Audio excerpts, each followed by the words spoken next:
Hello, welcome to the Sound Test Room's review of the Tascam DP008. It's the new little 8-track handheld recorder from Tascam. What appealed to us about this was the fact that it actually resembles, and as you can see it's not very big, it actually resembles a mixer. So for people like me who actually like to mix and stuff, this was absolutely great. Quick overview. Okay, you have two. Let's see if we can get around the back. Hang on a sec. Okay, you have two inputs. Foot switch controller, which is optional. You can select guitar, mic or line in. Has two XLRs, both with their phantom power, and line outs, and headphone socket and volume. Okay. When we were looking for a handheld recorder, since we normally record with the BR1600, which is really too big to move around, we wanted something that we could take around with us and just basically record and jam and stuff like that. But more or less I use keyboards more so than guitar, and we like to record our vocals up here in the studio. We thought, well, it would be nice to have something that we could use with the K-oscillator or the micro Korg, something we could move around, you know. Runs on batteries, it's great. Doesn't come with a power supply, by the way, but, you know, hey, there you go. Okay, and it's absolutely great. It has no compression on it. The only effect it has on it is reverb. I don't know if you can see that. But other than that, it's great. Now, if you're like me, I never record anything with any keyboards with any effects on at all. I use the effects that usually come with the synths and stuff like that. So for me, it's absolutely great. We did look at the Korg SOS handheld recorder, which was a multi-track, but you can record as many tracks as you like with the Korg. The only problem was it put me off with the Korg was the fact that it had a micro SD card, and I would have had to buy a card reader for this that read micro SD. Okay, this records everything to ordinary SD card, which is really cool. Plugs into the computer as well, so you can transfer your WAV files backwards and forwards as much as you like. And it's absolutely great. Okay, so let's just let me quickly explain what I'm going to do. Is I'm going to hook up synth to the back.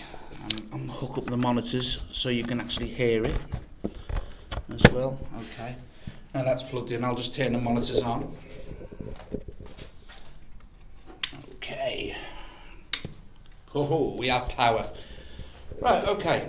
Now, this setup, I'm using Alchemy, which is a free VST from Camel Audio, which I love at the moment. I think it's great. That is hooked up to the Korg microstation, so I can actually play it.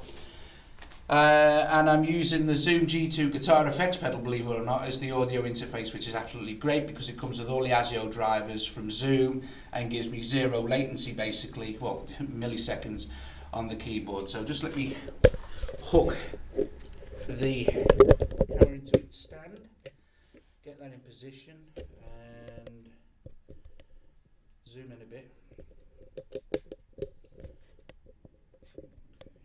So you can actually see what's going on. Okay, so I've pre-recorded a track just with keyboards so you get an idea. Bearing in mind, because you have on here you have your reverb, okay, which I'm not using at the moment. You have your pan. So if you've got something stereo plugged into it, always remember to hard pan left and hard pan right, otherwise you'll just end up with basically what is a mono signal. Okay, now this sounds absolutely great. We did record recently for a client a whole song on here, which I did downstairs, and then just transferred the WAV file into the computer and then into the Boss. But if I wanted to record something just on this and then have the sound play, I could just plug the outputs from this directly into the Boss and then record on two channels. So it's easy peasy. Right, okay, so this is don't worry, it only lasts like a minute and a half, but this gives you an idea of the sound quality we're getting. Just recording with keyboards. I may have to adjust the levels, so bear with me.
Okay, so that sounds pretty good. I'm quite happy with that. That was done with 4 stereo tracks, then bounced down to 7 and 8 as a stereo track, and then with another track recorded on 1 and 2. Dead easy. But let's just, for the sake of this, set up a new song. I don't know how well you can see this, but let's have a look. Basically, we go into menu, select song, dial down to create, which will then create a new song. Hit that, and then hit execute. And now what it's doing is storing the last song, so you're not erasing anything, which is really cool. One of the only drawbacks with this is it doesn't actually tell you what song you're in at the moment, but there you go, you can't have everything. Okay, so now we've created a new song. So we're back, and we're back to the multi-track screen. Okay, so we turn 10 levels down on that. If I press play now, obviously, there's nothing there. So we're down to a new track. Okay, so we're going to quickly just see if we can record something. I've got a sound set up here. Now, as you can see, the levels are coming on. So, why aren't I getting any sound, I hear you say? Right, you have to arm the 2 tracks that we've got the synth routed to. So we want to record on 1 and 2. So we hit that, 1 and 2, and they start to flash. Okay, and then hopefully, oh, there we have the sound. Okay, now what we want to do is set our input levels. So let's just make the noise.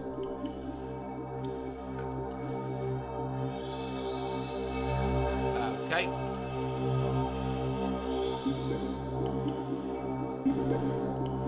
Okay, so that's fine. So you want these to light up, and then you want to back them off a little bit so you're not getting any digital distortion. Okay, let's quickly record this for, I don't know, a couple of seconds. Okay, so we hit record, and whilst we're holding down record, we press play.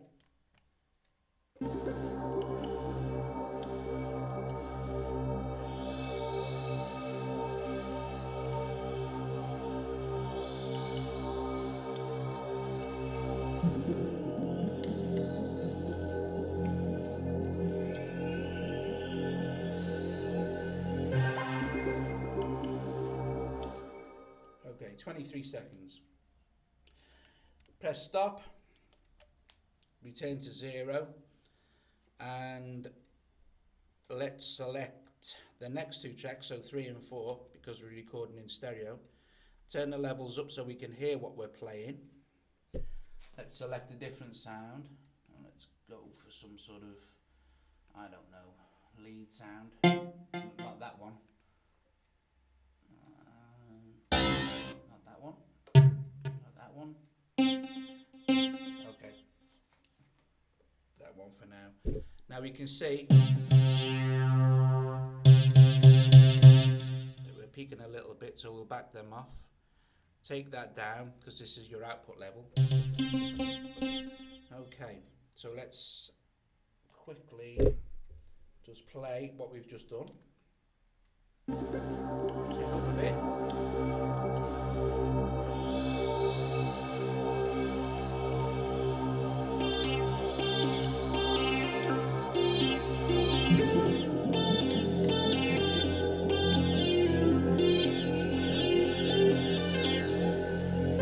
Okay, that sounds awful, but never mind. For the purposes of this, it'll do. Hit record, hit play. Lights stay on. Song starts playing.